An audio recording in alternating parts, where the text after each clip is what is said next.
আমি নন্দিতা মুখার্জি বলছি, নন্দিতা হেসেল থেকে। আজকে আপনাদের কাছে একটা মকটেলের রেসিপি নিয়ে এসেছি।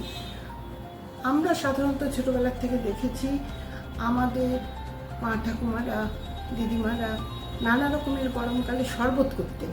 সেই শরবতের জলের জায়গায় এখন মকটেল এসেছে। তা আমরা যেমন নানা রকমের আম পোড়া শরবত, বেলের শরবত, মিশ্রির শরবত এগুলো খেয়েই অভ্যস্ত ছিলাম, কিন্তু এখন মকটেলের প্রচলন হয়েছে।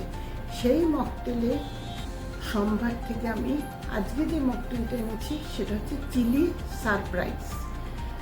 সাধারণত মকটেল করতে কোনো চিনি দিতে হয় না। যে মকটেলে মিষ্টি দিতে হয় সেটা চিনির শিরা দিতে হয়।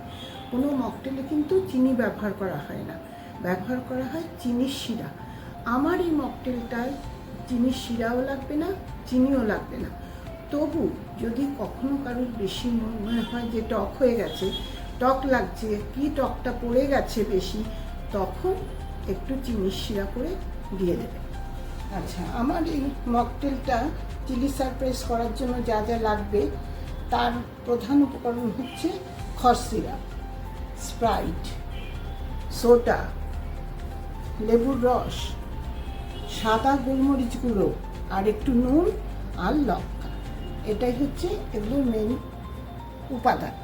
আচ্ছা, আমি এবার এই যে জাগের মধ্যে লঙ্কাটা দিয়েছি ওটাকে সামান্য একটু থেতো করে দেবো। সামান্য একটু থেতো, বেশি না, কারণ কি বেশি করলে অতিরিক্ত ঝাল হয়ে যাবে, একটা ঝাঁঝ লাগবে।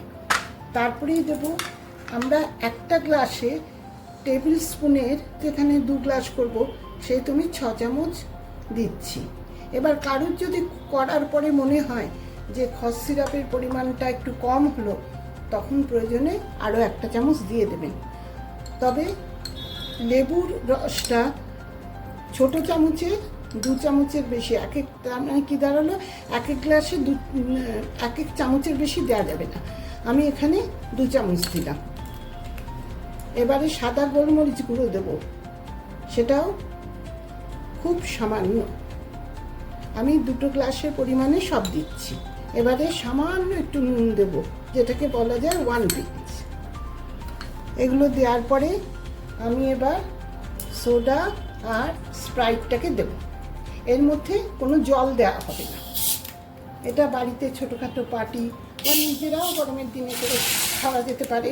এটা খুব সুস্বাদু একটা মকটেল। আমি একসঙ্গে ঢালবো, সোডা স্প্রাইটটা আমি একসঙ্গে ঢালবো।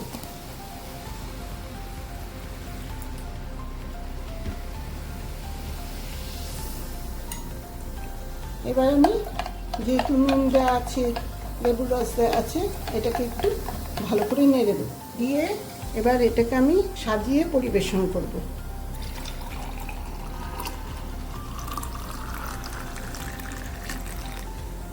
এরকমভাবে লঙ্কাকে চিড়ে দিয়ে দেবো।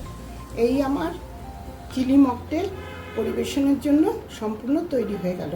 আপনাদের যদি এই রেসিপি ভালো লাগে আমার সঙ্গে থাকবেন, আমার চ্যানেলটাকে সাবস্ক্রাইব করবেন, আমাকে আমার রেসিপিতে লাইক দেবেন।